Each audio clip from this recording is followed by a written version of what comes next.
heart. Tell me who you wanna be. We can always start to believe. Listen to your heart. Tell me that you understand. 'Cause you are the one for me. If you just believe, if you just believe, if you just believe, if you just believe, if you just believe, if you just believe, believe. Listen to your heart, heart, heart, heart, heart, heart, heart, heart. Listen to your heart, heart, heart, heart, heart, heart, heart. Listen to your heart. Tell me who you wanna be. We can always start to believe. Listen to your heart. Tell me that you understand. 'Cause you are the one for me. If you just believe. If you just believe. If you just believe. If you just believe.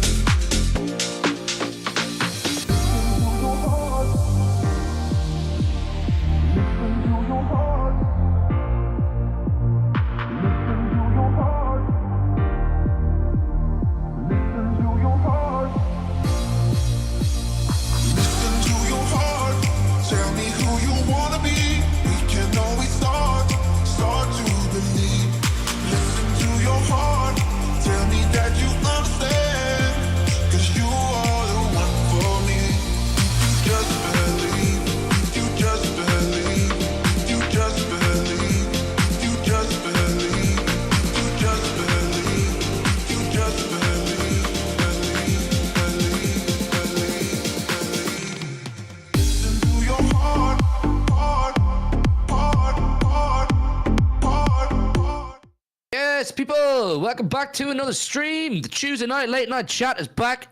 Myself, you, and your boy Joey Boy here for some city chats, transfer news. Gonna chat a bit about Chelsea, a bit about Bruges, a bit about the Champions League in general. But we want to start with transfers. I hope you have all had a smashing week the last 7 days. Hope you all had a nice weekend. Hope you all enjoyed the win over Chelsea. I was at the game. I'm still recovering. Okay, if you guys are around here a long time, you know I'm always honest. I do not analyze games very well when I'm at the games, and I also don't analyze games very well when I'm very drunk. And it was both of them, two things rolled into once. So I didn't analyze the game very well, but I have watched a lot of it back. So we are going to chat about it. We're going to chat about transfers. Like I say, I want to start with the transfers because that is kind of the main talking point, I guess, really for everyone right now. I know a lot of other city YouTubers have been streaming about it, but we want to share our thoughts. We want you lot to share your thoughts. Make sure you hit the like button. Make sure you've all hit the like button. Let's go up to 50 likes ASAP Rocky. Make sure you've all subscribed. Become a channel member if you would like. You're more than welcome. And should we set a super chat goal like last week, Joe? I think we should. Someone, one of you in the chat. Someone in the chat, give us a super chat goal promise. Yeah, like what we do if you hit the super chat goal. I think these things are so funny. We're gonna set a super chat goal now. Okay, we'll do that 10. We'll do that 10 this week because you lot smashed 5 last week. And someone in the chat, give us what you think should be a good, not punishment, but I don't know, like. Yeah, punishment's a bit strong. It's not supposed to be a punishment. Yeah, no, not punishment, but like dye your hair blue, both shave your beards off. Would you shave your beard, Joe, for 10 super chats? No, I ain't that deep. Not off, not completely off. No, got that. Yeah, Joel will shave his beard. Listen, I could dye my hair. I've tried it before. I didn't go well, but I could dye my hair. Okay. Joe will dye his hair blue, and that will be for next week's show, Joe. Yeah. Oh, I don't know whether I could get it done for next week, but I would do it. I'd be a man of my word. If we get 10, I'd do it. Okay. 10 super chats. There you go. Joe will dye his hair blue. There's this week's promise. I'm not a chance to get the haircut. I'm getting the haircut. Look, anyway, there you go. That's what you're thinking. That's what we're looking at. Hit the like button, subscribe if you're new around here. Let's have a chat about, let's start with transfers. Let's do about 10-15 minutes on transfers. Get your thoughts in, people. I want you all to get involved and say your thoughts on this, because as I always say, this platform is for everyone to say their piece, not just me and Joe. You're not here to listen, people. You're here to get involved. Yeah, we're all blues. We're all sharing thoughts. So like, subscribe, share your opinions. This is how this shit works. Let's start with the negatives because I think, well, it only really is negatives as of right now when it comes to transfers, Joe. I'm not convinced we're going to sign anybody else this transfer window. I'm not convinced we're going to get the midfielder that we're looking for, and I'm not convinced this is a very good idea for Manchester City Football Club. Look, a whole host of journalists have been talking about the next couple of days. It ends obviously in a couple of days' time, the transfer window, and what that might look like. You had Simon Mullock from the Mirror saying that we're closing in on a deal for this Cambiaso guy.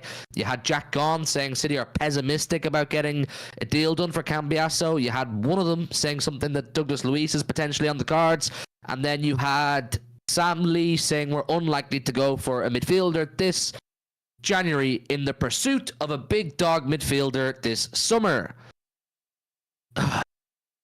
Such a bad idea. Such a bad idea.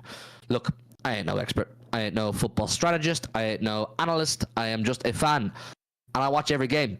I cannot help but think we are sacrificing, Joe, a massive, massive amount of potential chance to A, secure top four, B, you never know, have a crack at Champions League, C, there's an FA Cup there. We're really lowering our chances of any possible form of success by not getting a midfielder, and also by not getting the fullback Cambiaso, if you ask me, because look, I was at the game on the weekend, I watched Cousinov. I like Cousinov. I'm interested in Cousinov. But is it fair to pin your hopes on him as our main defensive cover right now? No. We know nothing about the Vitor Race guy. Flipping Ake's never fit. Flipping Diaz is never fit. And flipping Stones is never fit. They take it in turns to choose to be injured. So I feel like the defense is unreliable. I feel like the midfield is weak, and I think the attack is sick.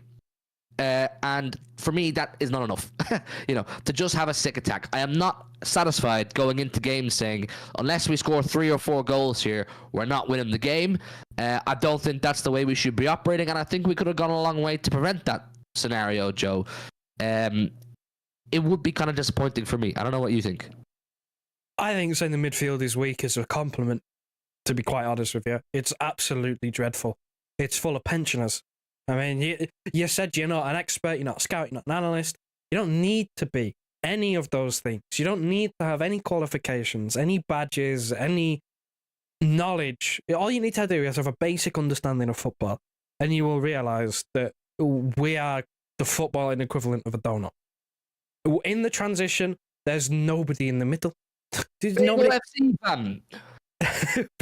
Bagel FC fan. No, but it's true. You watch, right? Any transition, you obviously it's worse when you're in the stadium. If you play a cam, if you individually watch a player, because you can do that when you're in a stadium. Maybe when it's on the telly, maybe slightly different, but when you're in the stadium, you can see, watch Kovacic try and run after someone.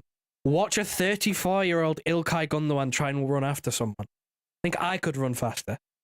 Like, I'm not taking a piss. They're just too slow. And there's nothing on them. Both technically very sound footballers, which I've gone along with all along. But having that as a double pivot is disastrous. I mean, on a transition, they might as well not be there. Like, this is the state of our midfield. We have no one else. Pep. And this is a mind-boggling one for me, because I know it was kind of a situational need that we were out of defenders and Cousinov kind of had to play, because, we basically don't have any fit ones. Stones had only just come back. Ake was out. Diaz was out. We'd sold Walker. You're kind of thinking one of the 2 new centre-backs is going to have to play against Chelsea. But I don't know why Cousinov is 20, he gets thrown in, but I'm looking at McAtee never gets given a chance. Jacob Wright, Nico O'Reilly. These guys are like the same age, and, we don't see them. I don't know what the reluctance is to not give them a chance, but then throw in the 20-year-old that's never played a game of Premier League football just into the thick of it against Chelsea. I don't understand. I mean, realistically, yes, they may make mistakes.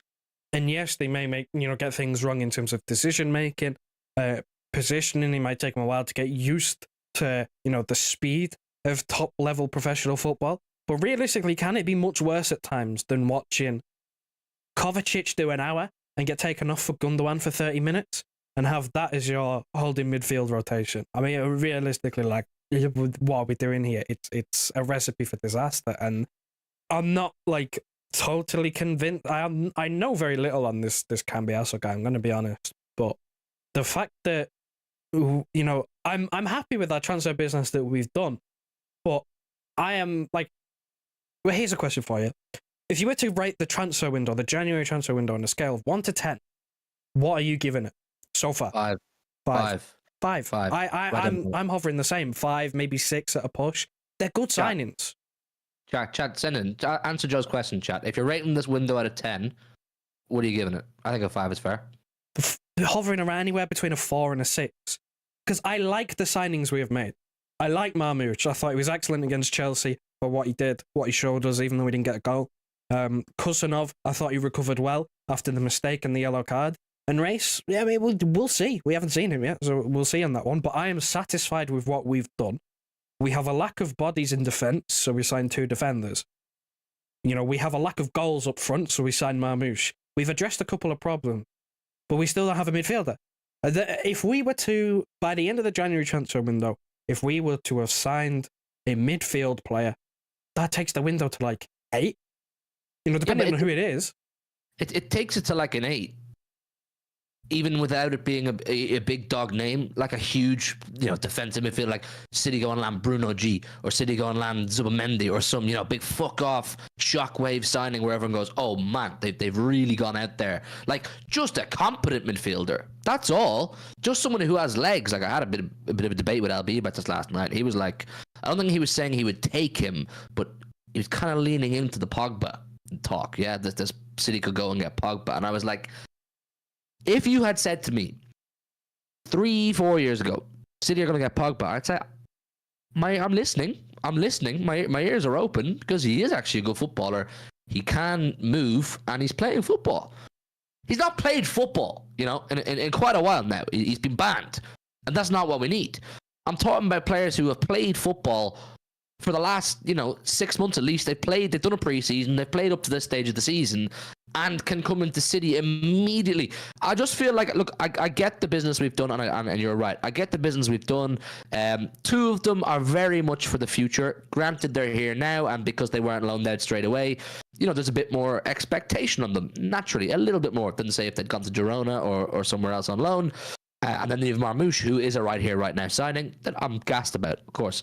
But we have not addressed enough of the right here, right now issues. And I think that's what we can all agree on. We have not addressed enough of what is really, really damaging us right now. And look, the Chelsea win was great, and we'll talk a little bit about the Chelsea game in a while, because it was great, and I was very impressed with our reaction to going 1-0 down. I was impressed with Kuzanov's reaction to giving away the goal, and I was impressed with a lot of our overall play. But we can't sit here, and I don't think it's acceptable for anyone, whether it be on board level or fan level, to say because of how we performed against Chelsea, we don't need to go and get more players for right here, right now. I think even a loan move for a defender who's playing somewhere in Europe right now and is fit and ready, and 25, 26, 27, something like that could have been worth exploring too, just to have another fucking body who you can really rely on, because it's not fair to rely on Kusanov right now. Who knows? Maybe he plays on Sunday in the Emirates and he's fucking unreal, and we're all going, wow, we do have a right here, right now player. But based off what we've seen from him, he's going to take a little bit of time, isn't he? The Brazilian kid, know nada about him. So a loan move for a defender would have sat well with me, and then a fit and ready and able midfielder to get up and down the pitch would have, those 2 things, Joe, for me, would have made it a 10. I'm happy to do the attack, but another defensive body who you can look at and go, you're ready to play, and a midfielder who you can look at and go, you're ready to play. And I'm not asking for Beckenbauer, and I'm not asking for Pirlo in their prime. I'm just asking for fit and ready footballers who are available, and you can say, you'll do a job for us. Because those games, like, for example, I don't know, like a game against Bournemouth or a game against Fulham or a game against Brighton, those games where they're not the big hitter games, but they are also potential banana skins, which they have been for us.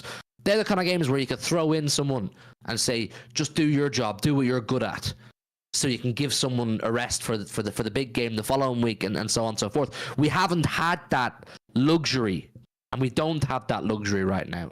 The attack does, but the rest of the pitch doesn't.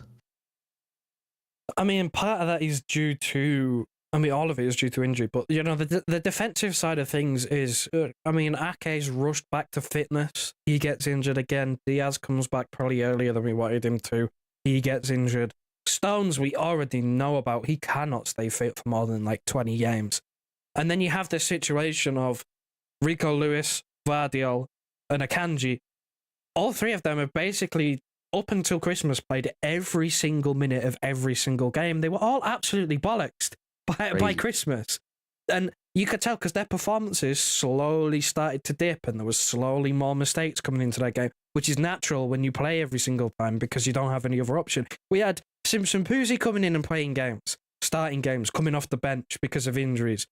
He was not even a player of mention. People will mention Oscar Bobb and, Jacob Wright a bit, Nico O'Reilly because he got a run in pre-season and, he played in the Community Shield. No one was even thinking about Simpson Puzzi, but lo and behold, he's on the bench. He's playing minutes because we have no one else. Mateus Nunes is currently playing right back. I mean, if that doesn't speak volumes as to the options that we have, defensively, it's quite unlucky what we've had. But then again, Ake never been the most reliable fitness-wise. Stones never has been the most reliable fitness-wise. He's probably the worst out of all of them. Even Diaz, to a certain extent, he's picked up quite a lot of injuries. So, these are the players that we have. We know the situation with these guys. So, you can't say that the writing wasn't on the wall, that after playing multiple 60-game seasons, they're going to slowly start to break down. It's just going to happen, and it's unfortunate, but, we can't say he didn't warn you. And then when you have Kyle Walker, who's just out the door, and, he's playing like he is, and it's just, it's so bizarre, the drop-off, because it wasn't gradual, it was just overnight. He just turned to muck overnight. It's one of those things that you can't really plan for that, but the decline is coming. You just didn't think that it was going to go from one season being regarded as the Vinicius stepper to the next season being pretty much unplayable. That is some serious fall off. You can't really plan for that. So I'm happy we've addressed or tried to address it with the defenders, but it don't fill me with the most confidence to know that he's one. I don't even know how old Reyes is. I know he's younger than Kusanov. But Kusanov's 20. He's 18 and 20. These guys, one of them has played in Brazil, and the other guy's played in France for a season, maybe slightly more. These are not guys that are tested and ready to play Premier League football week in, week out. We've signed them, right? Kusanov's first game was against Chelsea. His second game is at the Emirates. That is not a run I want my 20-year-old new signing who doesn't speak a lick of English and has never played at the elite level before to come in and play. That's not a situation I want to force someone into, but the board clearly have confidence that he's the right guy, or at least the right guy for the future, and are confident that he can do a job, so to speak, because you'd imagine when players get back to fitness, when Diaz comes back, when Ake comes back, he'll just, he'll fall down the pecking order. He'll become fourth, fifth choice. But as of right now, we needed a guy right now because Mateus Nunes is playing right back. We don't really have many fit defenders. Right, there was multiple games where we didn't even field a full bench before Christmas or throughout the Christmas period. Multiple games where we didn't field a full bench. That's the 4 in a row Premier League champions, the treble winners 2 seasons ago, not fielding a full bench. There's an issue there. There's an issue there. Bottom line is the transfer window has been interesting, but I wouldn't call it a successful transfer window. I wouldn't. It's been interesting, and there's a lot to look forward to in the kind of far distance. You're looking at it from a while away going, this could be great, but there are problems that need addressing right now, and they haven't been addressed to this point. Look, there's 115 people in the building. That's pretty cool. We're 5 likes off 50. Make sure you've hit that like button. Let's try and get to 100 likes on this stream, man. 115 people here. Let's get 115 likes, yeah? Make sure you're subscribed. Let's have a look at what you guys are saying about this. And, who's gifting? Who's being gifted memberships? Sai became a member, and he also gifted one. Hit the soundboard, Joe. Big up LFC Sai. Oh, and a double hit from OGs. You wanna five members from OG. 5 big ones from Mojis. Big up Mojis, man. Always showing love. Mojis is an OG around here, man. You lot need to respect Mojis. Put some respect on my boy's name. Always showing love. Big up to you, my bro. Mojis, good to see you in the building as always. And then one more little jab. Joe, go on for LFC's That's 7 gifted members. If any of you were lucky enough to get one off Sai or Mojis, make sure you do thank them in the chat, because they don't have to do that. It's just a very nice gesture to make sure you all feel welcome here and part of the community, which you are. If you don't want a super chat, you don't want a gift, perfectly cool. Just hit the like button and make sure you're subscribed. Big up to Mojis and big up to Sai on your gifted memberships. Genuinely, massively appreciated. But keep hitting the likes button and keep hitting the subscribe button too if you haven't done so already. Cambiaso on off today. I'm not going to lie to you, John. I have no idea about Cambiaso. Anybody with a name like Cambiaso, I generally feel is going to be good. You know, one of those like heritage Italian kind of defender-esque names. I would like to think that would be the case with him, but it doesn't look like we're getting him. You know, we've already had 2 journalists saying it's pessimistic and unlikely it's going to happen. For me, also, it's a bit of a miss, because I have read people saying that this Cambiaso guy can play in midfield. Is that ideal? No. But is it another body in there? Yes. And that's kind of the issues we have right now. Like, there's none of you or us should be sitting here saying, why didn't we get Musiala in January? Why didn't we get Bruno G in January? Why didn't we get any of these big names in January? Because that was never, ever going to happen. For me, January was just about forcing square pegs and round holes. I think that's what we just needed to do. And what we still could do, but it's looking unlikely. Just force square pegs and round holes. Get bodies in. Just paper over the cracks. You never want to paper over the cracks, really and truly. But in this situation, that's all I'm asking for, is just to paper over the cracks. Paper over the goddamn cracks until May, when you must make big dog signings. That's when you must. That's when me and Joe will be sitting here saying, spend some fucking money, Hugo. But right now, just paper over the cracks. And that's kind of not really what we have done. And that's kind of where we're at. That's kind of where we're at. Daniel Thompson, have you guys seen the news about Bobb coming back maybe in the FA Cup? That's big news. That is big news. But I do want to put not a trigger warning, but a caution on this, Daniel. I do want to put a caution on this. We're a community here, people, at HMTV. We all respect each other. We all try to have good conversations, and I would like to think all of us are on the same level with this take. And I want your take on it too, Joe. Oscar Bobb is back. He looks like he's going to play the next 2-3 weeks. Maybe you'll see him on the pitch again, which is sick. He's a baller. He's cold. But please, people, do not look at Oscar Bobb when he's back and say, turn our season around, kid. Do not gas it up like it's, you know, we're getting De Bruyne back after 6 months out type thing, because that's not fair. That's not right. That's not normal on that kid.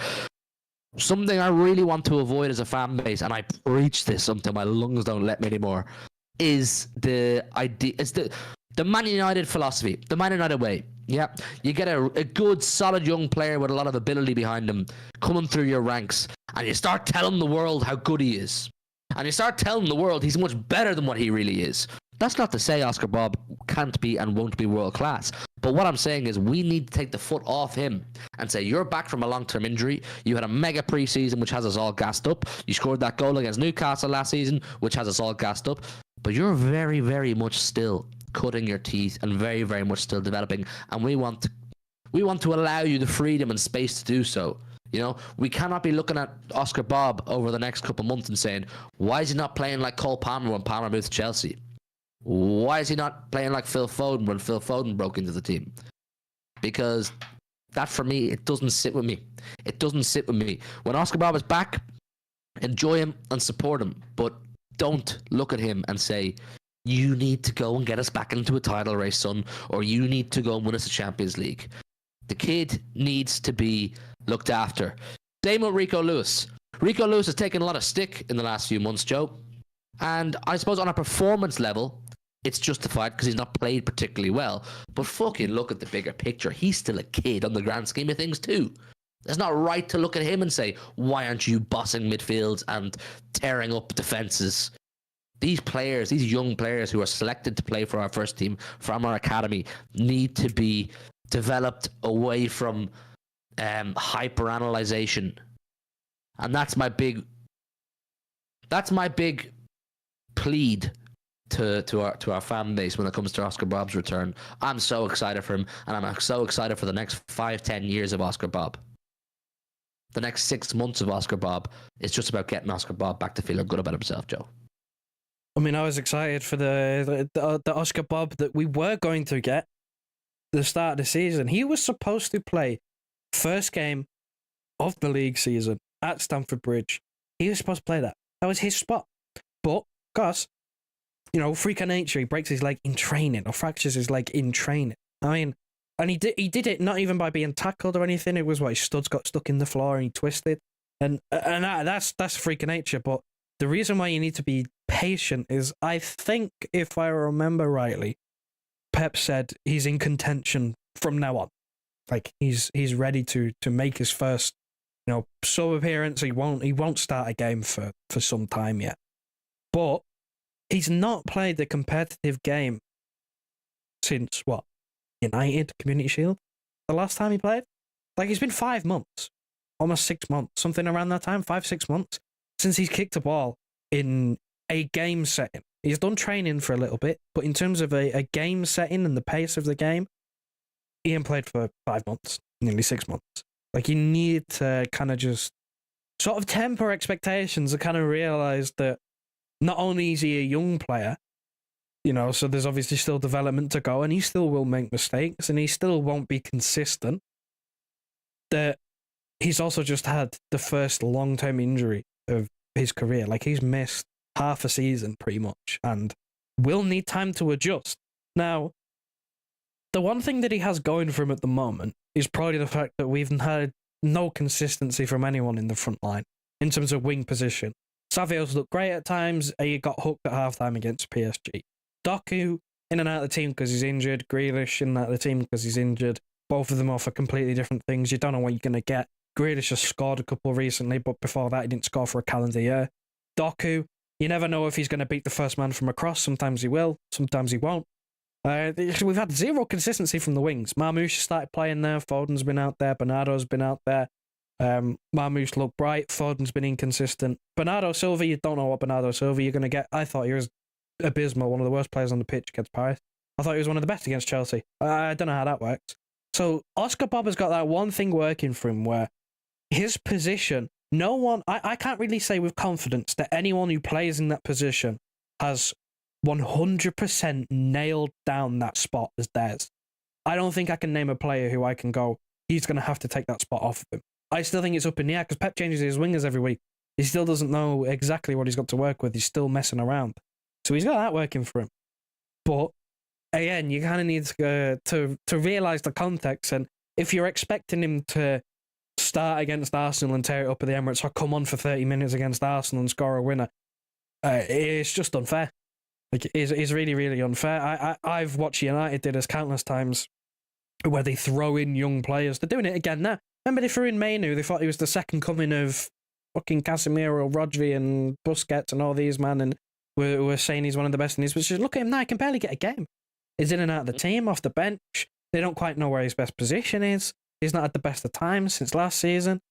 Like, that stuff can happen. I don't expect him to be a Cole Palmer. I expect him to slowly ramp up his minutes and get back to where he was. Because, again, if you're not played for 5 months, we saw what happened with De Bruyne. I mean, you can go back and look at the quotes from when De Bruyne missed half of last season. When he came back, he said he was knackered after playing 20 minutes because he just was not used to the speed of the game at all. He just wasn't used to it. He felt like 20 minutes was like an hour. So you got to kind of just wait and let him build up ahead of steam. It's good that we've got the FA Cup and we've got another lower league side because that will give an opportunity, you would imagine. But in terms of like the Champions League game and then our next Premier League running is unbelievably difficult. Like, I can't really imagine him getting too many minutes. It is what it is. Like, any of you, like as Joe kind of touched on, any of you who play sports will know, and I know from when I was younger, if you have a long-term injury, 10 minutes at a high level can really take a toll on your body. So he's going to take time. He's going to take time, but I'm excited. I'm very excited. Another thing I suppose he has going in his favour, Joe, that he didn't mention is that we actually have a decent bit of depth at the minute in the attacking areas of the pitch, you know. We have Marmoush, Savio, Doku, Grealish, Bernardo, Foden, all of them, if needs be, cannot play there. So he's not going to be forced upon. He's not going to be relied upon, but I guess the overarching point, people, was just don't put too much pressure on the kid. You know, he's also really young. So allow him. You know what I'm saying? Allow him. Let's have a look at these member chats and super chats. Make sure you're hitting those like button, people. Make sure you're hitting it up. Make sure you're getting it to 100 for us, and subscribe if you're new.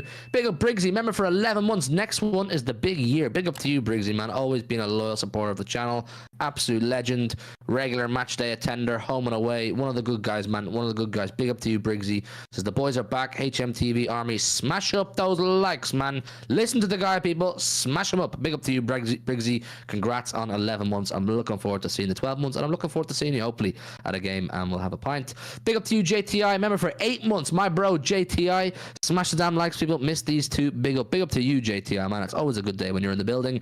He also comes in with two super chats. Let's diet blue, people. Blue is definitely a good color on you, Joe. There you go, people. That's 2 out of 10. 2 out of 10 super chats en route to getting Joe's hair dyed blue. So 8 more, and Joe will dye his hair blue. But big up to you, JTI, for the super chats, man. Massively appreciate you, brother. And it's great to see you. It's great to see you all here. It's fantastic to see you all here. Should we talk on Paris or should we talk on Chelsea? 2 very different evenings, 2 very different outcomes, 2 very different roller coasters of emotion. Paris, you go 2-0 up, you go on to lose 4-2. Chelsea, you go 1-0 down, you go on to win 3-1. Should we start with the positive first, Joe, and be a bit unlike ourselves? Start with the positive side of things.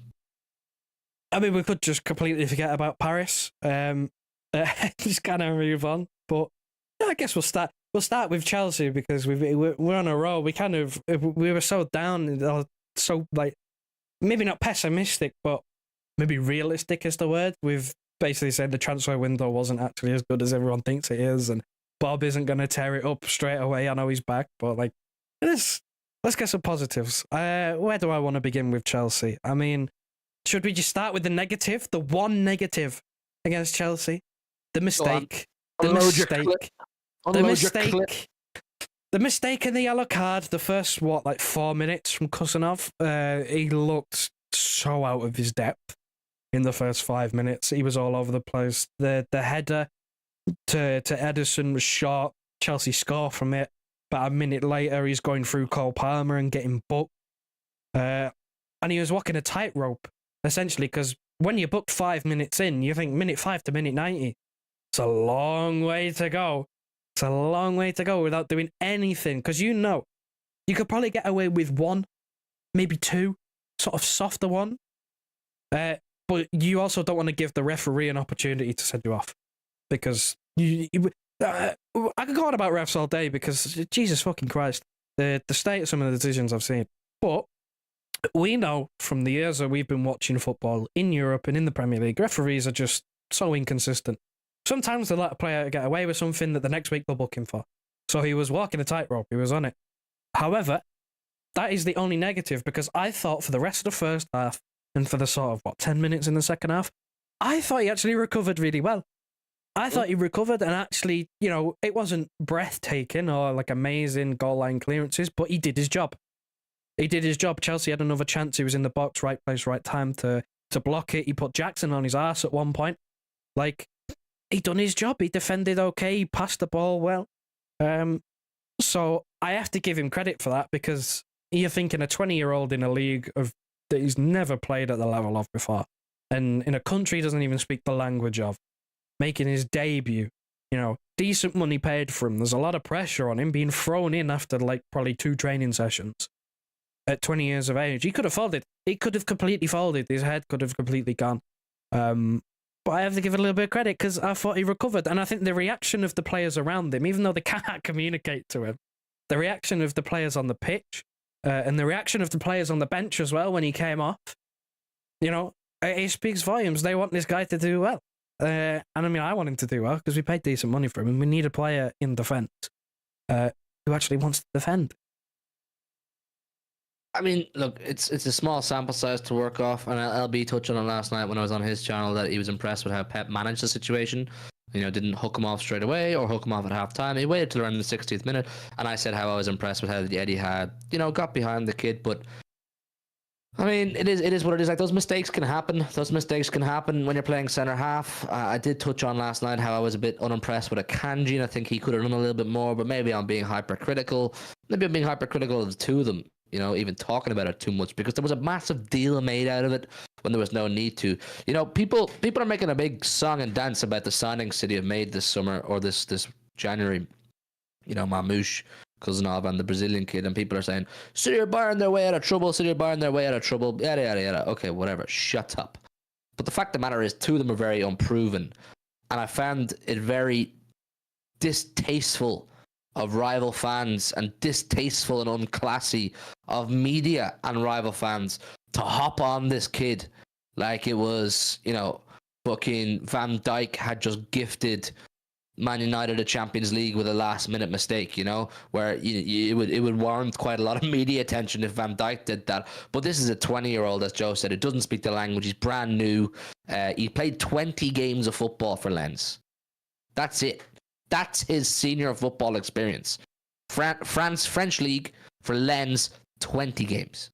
The pylon was unnecessary, and I also said that it was weird how much time people spent talking about him looking sad or emotional or emotionless, and all these videos of him just walking through a tunnel or walking to and from a changing room. People are like, look at his facial expressions, look at how sad he looks.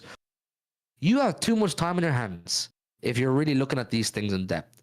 Far, far, far too much time in your hands. The fact of the matter is, there are players in the world who would have made the exact same mistake as Cousinov and would have A, ended up sent off at some point because they would have lost their head completely, or B, just completely lost the rag. More mistakes and completely cost us the game. The kid recovered brilliant. He did. As Joe said, there was no like major line clearances or like dominating the box, but he went back to basics. He went back to basics. He went back to the basics of football. He started knocking it around. He worked on his positioning, just trying to keep up with the pace of the game, and that's all you should do. And when a player does do that, after making a calamity, they can really, galvanize themselves to get back to just doing the basics right. That's headstrong. That's what should be focused on. That's what he should be being praised for, instead of microanalyzed about whether he looks sad or not. He's from fucking Uzbekistan. Do you know what I'm saying? Why are we analysing this guy? It's not as if we have a massive sample size of people from Uzbekistan and what kind of faces they make when they're feeling certain ways. Fuck how he feels.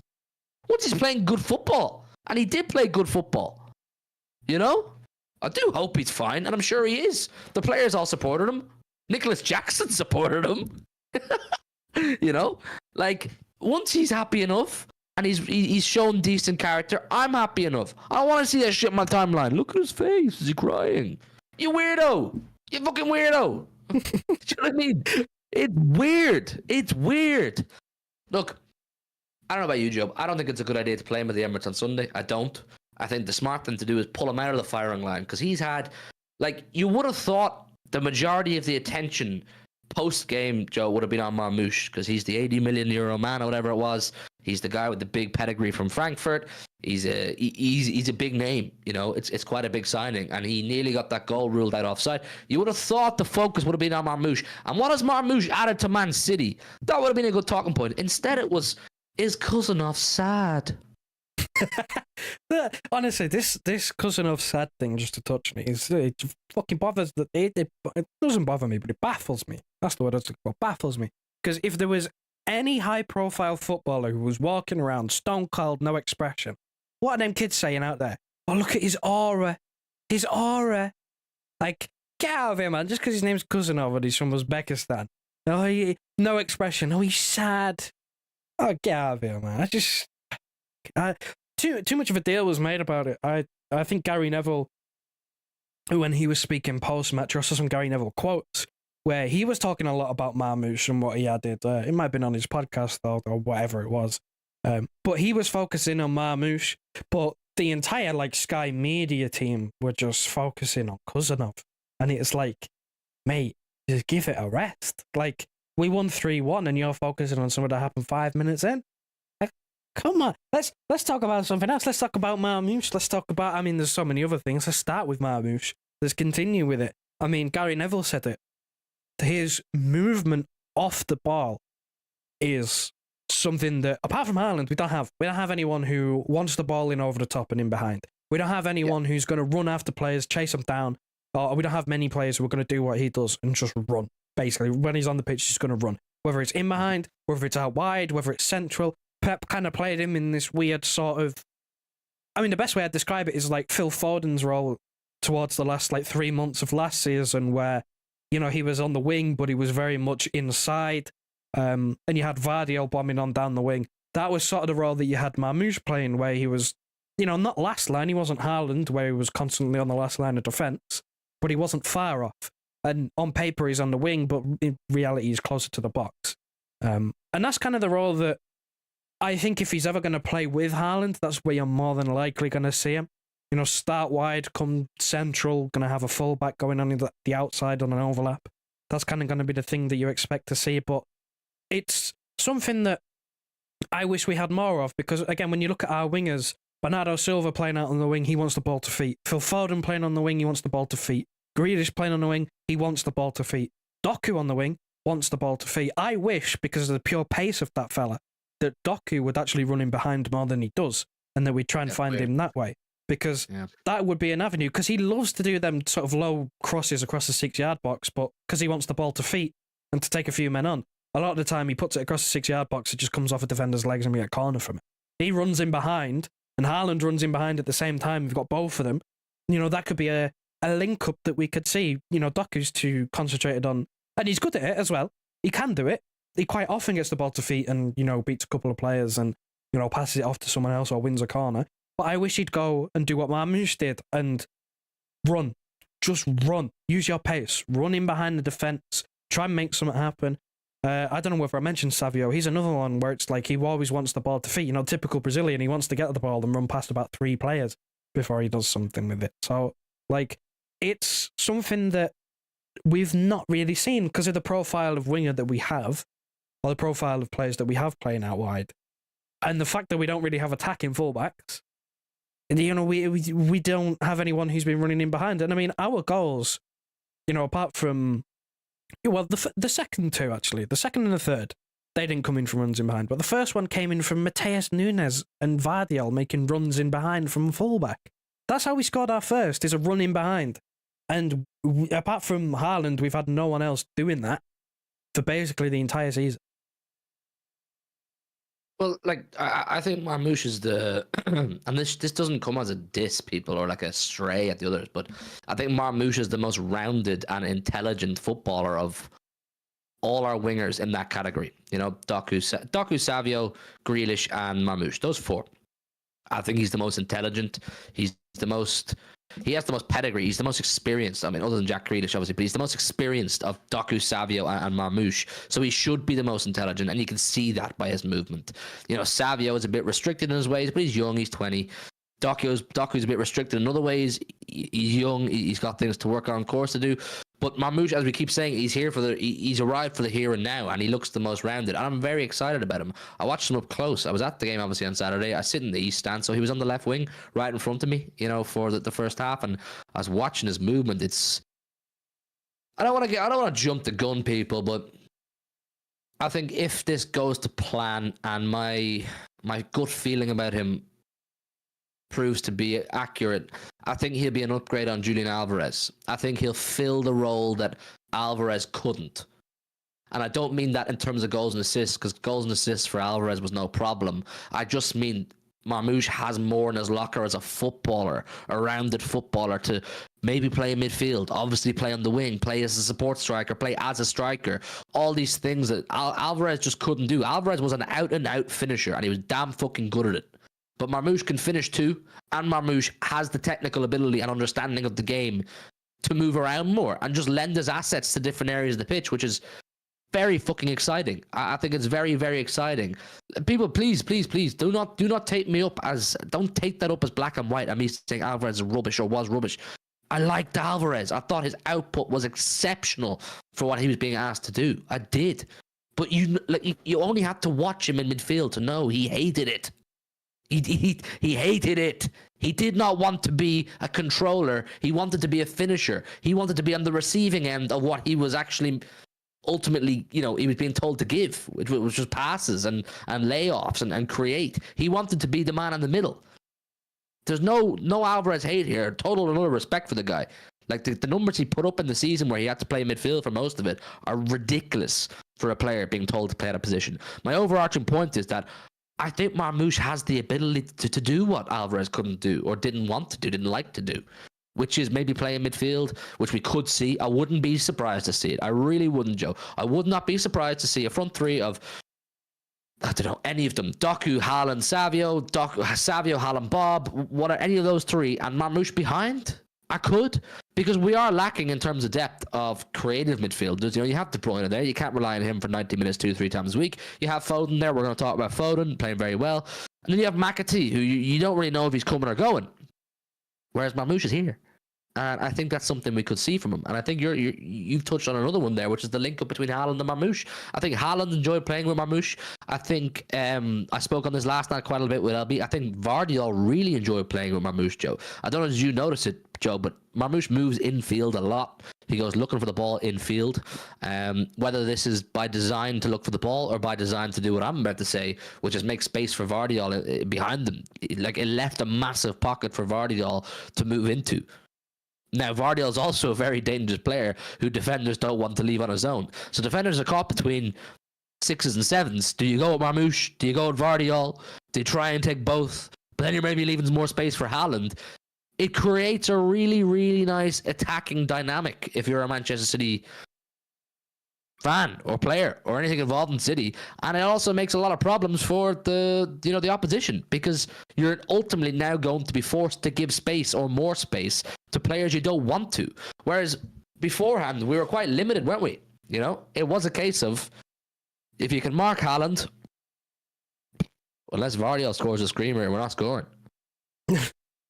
The knock-on effect of what I'm talking about is other players are going to get a lot more space. And I think the fella himself is going to get loads of goals too. But yeah, and just quickly on the Alvarez comparison as well. Alvarez was also not that type of guy where he would just run. He would just run in behind a defense. He's capable, but he wanted to be in and around the box to receive the ball, to turn and score, or receive the ball into feet. And we know he loved to crack a long shot. Just the sort of player he was. And Marmoush it's a different profile, which, I mean, again, it's something that we've lacked and something that plan B. It was like remember when we actually signed Doku, and I was happy with the signing because it was like, oh my God, a winger who's fast and direct and going to take a few players on. Plan B, something else. You can't just have one footballing philosophy and one plan, because you get found out, you get predictable, easy to play against. And it's something that you need to constantly evolve, and you need different types of players in the squad for different types of opposition. We play against low blocks most weeks, so we need players who are capable of unlocking the door or taking a few players off the dribble. And then in the bigger games, like against Chelsea, we need someone like a Haaland up top who we can hit long and we can just play direct, because when they go man-to-man, we can play him direct and he's 1v1 versus the defender. And you can back him to get the better of him. And same thing with Marmoush. You get Marmoush who's playing off the wing, but in reality he's a 9. You get him to move inside. You get Vardiol going and moving up the pitch. That is something that, we've got that going for us, where we can have 2 fullbacks pushing up like we did against Chelsea. And then you've also got still in the back pocket, I suppose, the whole 3 centre-backs and someone moves into midfield. That's still an option.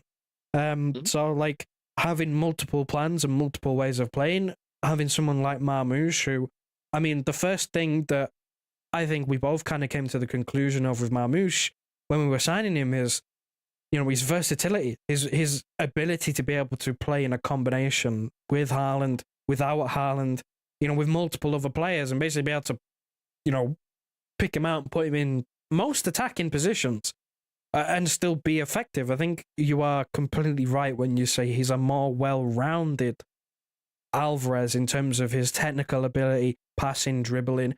They can both take free kicks. Alvarez scored a free kick, got multiple free kicks. Marmoush took the free kick that we had against Chelsea. So output-wise, we're about to find out how well Marmoush adapts, and we know Alvarez was guaranteed output. But in terms of the type of players they have, and in terms of just having Haaland, with Alvarez playing with Haaland, it was very limiting because you put Alvarez in the 10. You didn't really want to put him out wide. You put him in the 10. And it hampered a little bit of your creativity because he wasn't that sort of player. You'd imagine Marmoush should be a bit better than that, but maybe he doesn't get as many goals. And it's the trade-off. But if he gets more goals out of Haaland, then it's not going to matter, is it? That's it. That's it. You know, for the Leyton Orient game in, is it 2 weeks' time or midweek next week? Is that what it is, midweek next week? Sure. Yeah, I think it's a night game. I would like to see Marmoush play on his own up front and just give Haaland a rest, because Haaland's going to play against Bruges tomorrow. Haaland's going to play against Arsenal. Marmoush probably will play against Arsenal too, but Marmoush isn't going to play tomorrow night.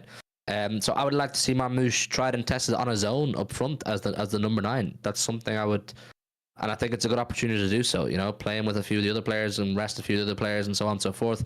It's a good opportunity to get a good look at him. Maybe you could see Oscar Bobb and Marmoush at some stage in that Leyton Orient game. I think it's added a real, what's the phrase? What am I looking for here? I think it's added just a massive tool to our toolbox, you know, another weapon to our artillery. I think he's going to be great. I really do. I hope his output follows, because it's quite clear he's a really, really good footballer. Let me have a look at some of these messages. 10K, congrats to you, bro. Thank you, Robertinho, man. It's always good to see you, my friend. Let's see. Super or member chat from Matthew Hoyle. 5 months. Big up to you, Matthew. Did you read about Pep asking to Busquets to sign? I did not read that. I don't know. Did you read that, Joe? I have not seen that, and I can't. That can't be real. That has to be like satire. Well, look, he's 37 in July, according to what I've just read there, Matthew. He moves like he's 47 though, and he has done for about 5 years. Arguably the best defensive midfielder ever, but at 37, I'm alright. He's not gonna he's never been the quickest of players, but at what do you say he was 37? Like, he's not cutting it in the Premier League, pace and power league, Premier League ain't cutting it. Yeah, it's not for me. It's not for me. The young attacking threat, if they are all in form, is unreal. Marmoush, Doku, De Bruyne, Foden, Savio, Bobb, Haaland, the attacking threats. The attacking complement of players is looking solid. It really is looking solid, and I do expect more to be added, more artillery to be welcomed in the summertime. But for the remainder of the season, I'm quite satisfied. I think there's a lot of goals in that attack. I think there's a lot of creativity in that attack. Like we've already spoken in depth, the defense and the midfield are kind of where the issues lie. But in the midfield, a stat for you, Joe. I don't know if I can find it again word for word, but Philip Walter Foden was rated the highest. He got the highest rating in the Premier League as an individual footballer for the month of January, if that makes sense. He had the highest rated January, I guess. Yeah, in terms of ratings based off, I would assume stats. It makes sense. Well, it's got 2 against Brentford, scored against Chelsea.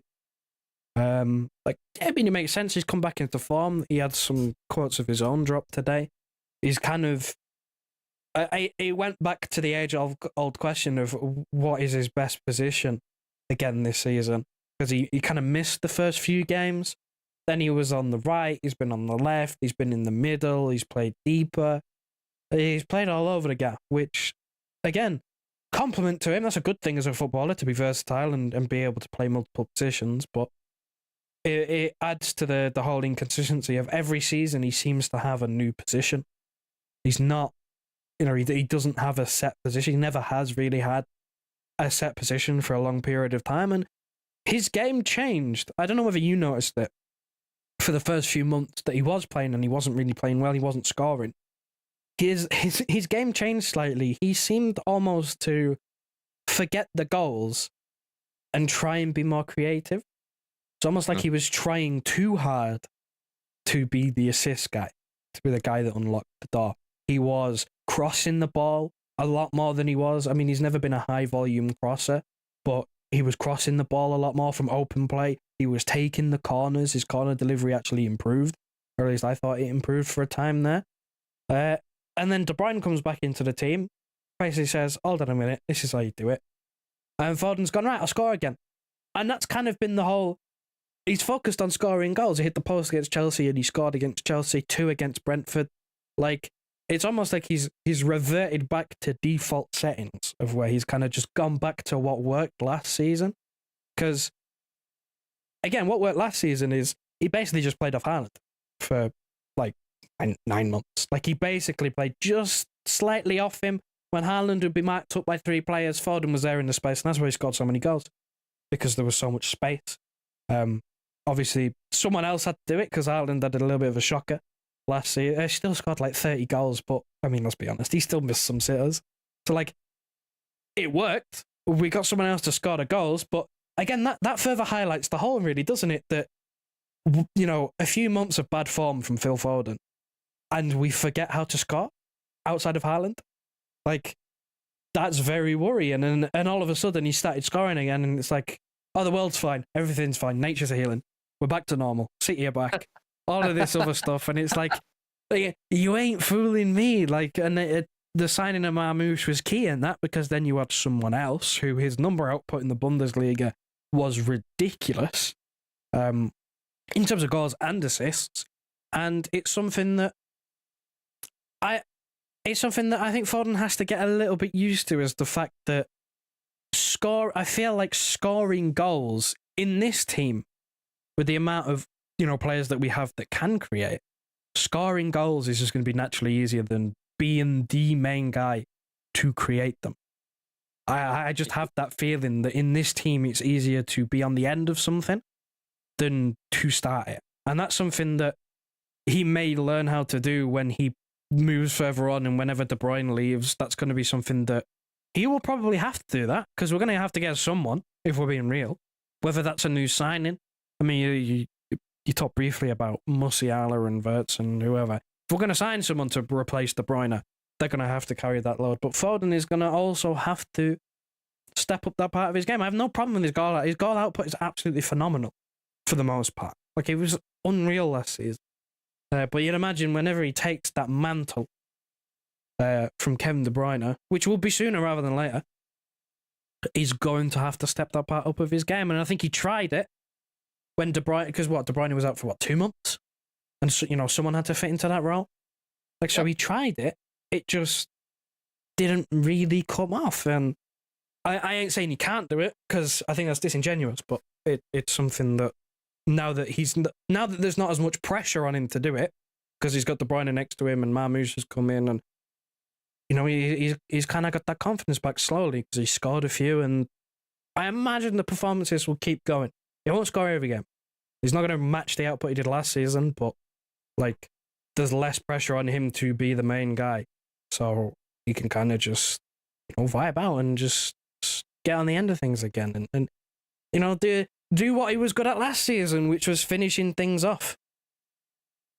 Like, you should not have a sniper celebration unless you're gonna get goals, you know. And he's getting them. I mean, his stats this season are 10 goals and 4 assists in 27 games in all comp. So 14 GNA in 27 games, almost a GNA a game. What, 14? Yeah, almost a 14 or a GNA a game, or maybe even just over that. I'm not too sure. My maths ain't the best, but it's good. It's really, really good, and he's found form again. And I'm buzzing for him. I'm really buzzing for him, and I think it's important that.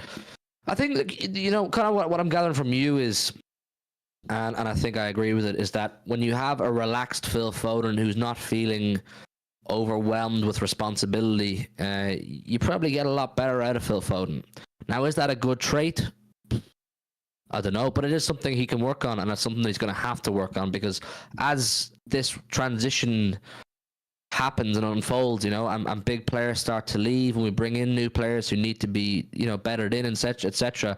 There is going to be more pressure and responsibility put on Phil Foden, and that's just something he's going to have to bear the weight of, you know. And he stepped up really well last season when De Bruyne was out for 6 months, and he's going to have to step up again plenty of times throughout his career at Manchester City. So, you know, it's a good start. It's a good start. It's a good kickstart, sorry, I should say, to the remainder of this season, because the start of the season for everyone was tough, and I think he suffered too. So, you know, he's always going to be in the limelight, isn't he? He's a massive name in world football, and after winning Player of the Year last year, everyone's had the knives out for Phil Foden. Everyone has had the knives out for Phil Foden in one way or another. So, look, it's nice to see him shutting up his critics a bit, isn't it? So, look, people, we're 19 likes off 100. If you do us a favor, make sure, just double check, you hit the like button and subscribe if you're new around here. I think the next goal, 11k, I guess. 11k is the next goal. So subscribe, like, share it around, become a channel member if you would like, or wait for some nice person to gift one to you.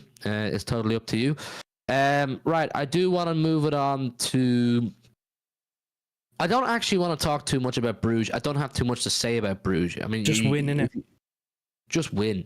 I don't know, have you anything deep you want to say about it? But for me, it's just a case of I don't give a fuck about the performance. I don't give a fuck who plays once the people who are playing win the game. Because that season, it is embarrassing if we get knocked out of the Champions League. Innit, Joe? Jesus Christ, my OBS is shit in itself. It always happens whenever I go over nowhere. I think we're back now.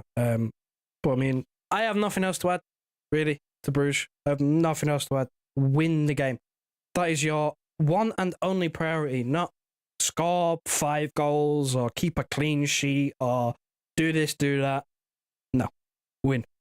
Win. Minimum requirement, 3 points, qualify. Because, like you said, and like we said last week, it's embarrassing to go from the start of the season where we're thinking, you know, the main goal is to win it, to, oh, we're out in the group stage or the league phase or whatever it's called now. It's embarrassing. That's it. Just win. Just fucking win. That's it. I do want to touch on the Arsenal game, though. There's no way we can let this stream end without touching on the Arsenal game. People, you're gonna have to brace yourselves. I've got some bad news for you. I'm gonna find it. I've got some bad fucking news, people, and it might ruin your day, might ruin your week. Where is it? Where is it? Okay, I have it. People, please brace yourselves.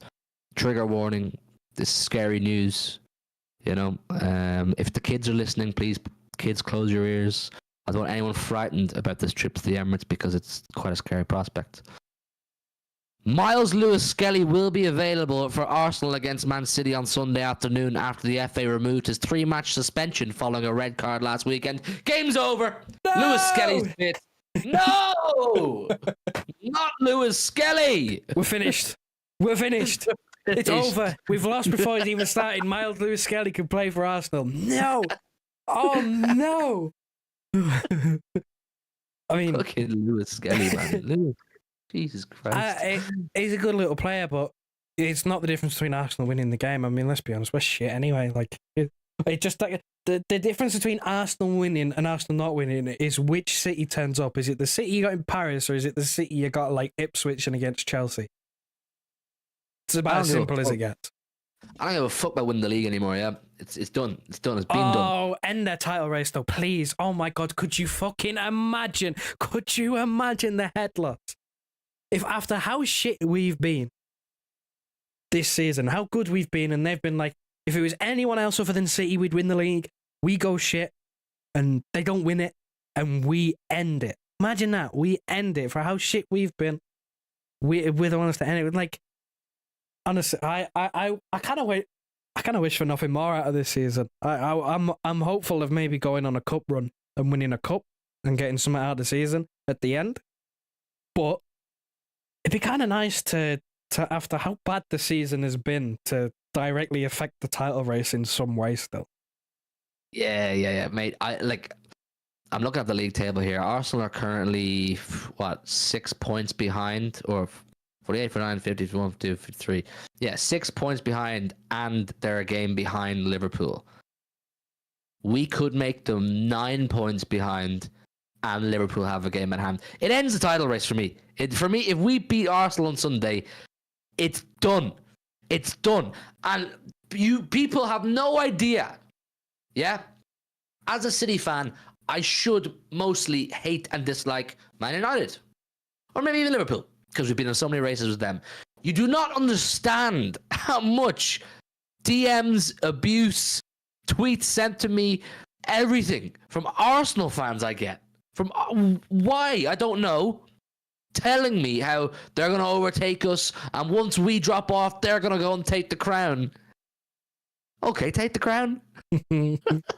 Honestly, crown. you don't know how much a win at the Emirates would mean to me. Because do you know how shameless I'm going to be if we manage to finish above them? Do you know how shameless I'm going to be if we manage to finish above Arsenal?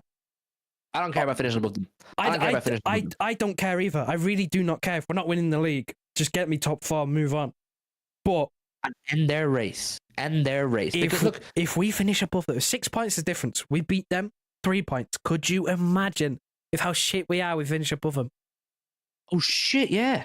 Could you Shit, imagine people. if we managed to do that? 1 win in 13, and we are still better than you. Beat Arsenal on Sunday and we're 3 points fucking hell, who are they? These are frauds. Arsenal are a fraudulent club. A fraudulent big club. A fraudulent successful club. You don't have that juice, boys. You don't have that juice, yeah? City fell off and you still couldn't take the crown. That's where we're at. City fell off and you still couldn't take the crown. I don't care how many leagues ahead of us Man United are. I don't care how many leagues ahead of us Liverpool are. But this Arsenal embarrassing run of not winning trophies and not winning majors, I'm here for it, baby. Long live it. Call yourself rent-free in my head. I don't give a fuck. You are rent-free. And I allow it to be rent-free. I open up the gate of hate. Yeah? The gate of hate is open and you're in. I hate. Yeah. End their title hopes. That's what we're doing. Get me top 4, end their title hopes, and make a push for a cup. And Hugh's a happy boy. You know? These Arsenal fans talk about how fucking great they are, what phase they're in, how many trophies they've won. Mate, you've done nothing since 2004. Joe, what age were you now for? 1. I was born in 2003. Oh my days. You know what I'm saying? I have not consciously, I've been alive for it, but I have not consciously, I cannot remember in my head of brain and thought, I've not consciously got any memory of a good Arsenal team. Do not, the closest I've got is now. Joe was 1, people. The guy sitting behind Arsenal fans, the guy sitting beside me with a full beard was 1 when you last won a major trophy. So yeah, to summarize, do not pipe up until you've lifted a trophy that is bigger than one that fits in a cereal box. Yeah? Please. Please. That is all I want. From Sunday, Faisal, does Marmoush start against Arsenal? I think he does. I think Marmoush does. I don't see why he wouldn't. Played really well against Chelsea, getting rested against Bruges, getting a week off, more than a week off, so why not? But, if we beat Chelsea that the weekend just gone, we beat Bruges, there's a feel-good factor. All of a sudden, the city that Arsenal are facing is a good bit different to the city that all those other teams beat a couple of weeks ago, If I was an Arsenal fan looking into Sunday, I'd be a bit like, oh fuck. The team that has beaten us to the league the last 2 years in a row is now about to not win the league, but also ruin our title hopes again. Just deep that. Pressure's on Arsenal. But pressure's on Arsenal to win, even if it's a draw. All of Arsenal. Like even if it's a draw, I don't actually know who Liverpool play. I'm actually going to Google it right now. I'd imagine they'd win. Bournemouth away. That's a tricky one. Yeah. Like that's a tricky one, but I'm still expecting Liverpool to, by hook or by crook, win that game because that's what they've been doing the entire season. Is they don't even have to play well and they just win. So I'm imagining, even though Bournemouth are doing very well, Liverpool are still favourites for that game. A draw for Arsenal is like, I wouldn't say cataclysmic, but a loss to the worst City side in the Pep Guardiola era. It's the worst side in the Pep era. Let's be real. It was the 1920 side was better than this. They finished second and still won a cup. They never went 1 win in 13. This is the worst Pep Guardiola era side, in my opinion. Could you imagine? We rock up to the Emirates. They've got everything. They've got all the motivation. They think they were robbed because we got a last-minute equaliser and they had a man sent off in September or whenever it was, and they all celebrated Rodri's ACL, and we're like, it's our time now. And well, now look at it. I mean, you would have loved to have played us like a month ago when we couldn't beat anybody. But now it's slightly different. It's still elements of us being just awful, because we still have our PSGs and games like that. We still have that in our locker, and our away record is pretty poor. But we're significantly better off than we were like 2 months ago, when everybody was ripping into us for losing to anybody who was anybody. Pressure's on you, Arsenal. Pressure's on you for a change, yeah? You must win. You must win. For me, a draw against us, for them, like, I think you're right, it's not cataclysmic, but it's a big dig. A draw is a big dig for them, because Liverpool could gain another 2 points on them. Like, I agree with you. My expectation is Liverpool beat Bournemouth. So Arsenal need to beat us. They need to beat us to keep themselves in sort of arm's length, don't they? And Liverpool still have that game in hand. Like, it's looking nice for Liverpool. Go on, Liverpool. Do your thing. Arnie Slot, good man. Do your thing. Arsenal. You're a funny fucking bunch. Don't bother me with Liverpool, because there's no like prior rivalry to the Pep Klopp stuff. And I respect them. When they were giving it chest and being arrogant, they had full right to. They'd won a Champions League. They'd won trophies. Arsenal fans have been significantly worse than Liverpool fans, with significantly less winning. Like, they've given it more chest, and they've got like one FA Cup from Arteta's like first few months, couple of McDonald's dinner plates, and a dog. And a dog. And a dog. Yeah, look, listen, that's kind of it really on Arsenal and Bruges. Like that's as far as I want to take it. Let me just check the fixture for next week as well while we're here. We have a week off next week. We actually have a week off. So we will do, there's no midweek game. It goes Arsenal on the Sunday, Leyton Orient the following Saturday. So we will 110% be back next Tuesday. Depending on Is it not what's Carabao going on. Cup? Is it not Carabao Cup in that midweek? The second set of semi-finals? Which we're not in. We're not in, because we've thrown it away the last couple of years because we don't want to be in it. Yeah. But I don't know whether the Tuesday is... I don't know which one's on the Tuesday, actually. Tuesday is... Or is it not? Is the Carabao Cup afterwards? No, there's nothing on Tuesday. Nothing on Tuesday, no. Wednesday and Thursday is the Carabao Cup. So nothing on Tuesday. So look, we will do a Tuesday stream. We'll be back Tuesday, same time, same place, 10 p.m. Set your notifications. Make sure you're subscribed. We're 6 likes off 100. Hit the like button, please. Get it to 100. But we'll be back next Tuesday to talk about the Arsenal game, talk a bit about the Champions League. The draw will have been done as well for the playoffs, so we'll kind of know what the crack is there, hopefully. And yeah, that's kind of it, really. If there's stuff to talk about, we'll do a second stream next week because there's no midweek game, but that's only just stuff to talk about. But guaranteed, we're back, same time, same place, this day next week. And you'll still catch me probably on LB's channel, maybe on the Wear Side stand. I don't know. We'll have to see. We'll see how it pans out. But big up to each and every single one of you guys. Big up to LFC Side for the gifted. Big up to Mojis for the gifted. Big up to JTI for becoming a member again. And the 2 super chats. Big up to everyone who's hit the like button and subscribed if they're new around here. And look, please God, it's a good week. Please God, we've ruined Arsenal's title race and we're in the next round of the Champions League. That's where we could be next Tuesday. We'll see you all then. Good night and God bless. Wrap her up, Joy Boy. Listen to your heart, tell me who you wanna be. We can always start to believe. Listen to your heart, tell me that you understand.